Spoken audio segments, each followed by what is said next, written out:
Okay, hi everyone and welcome back to the actual tutorial. Did you download everything from the intro? Well, if you didn't, just get it from the description and you'll be able to follow along with us. So inside the list of materials I gave you, there should be a folder called VROID to Blender. And inside of it, you'll see the IO Git thingy-mabob, whatever this is. This is the plugin that we're going to install into our Blender 2.79 in order to get the meshes we make from the VROID Studio into Blender. Now, this may not even be needed later on when they allow us to export into other formats, but for now, this is what we're going to have to do in order to get it to work. So I'm going to load up I'm going to load up Blender and show you how to install it.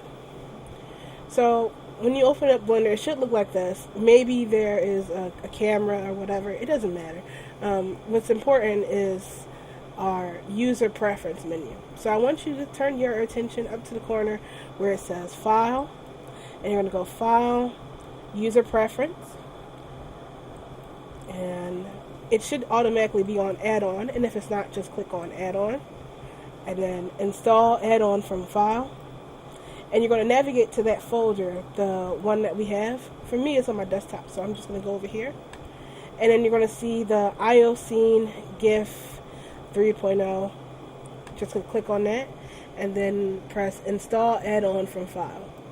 Now, it may pop up and show you. I already have it installed, so it's not.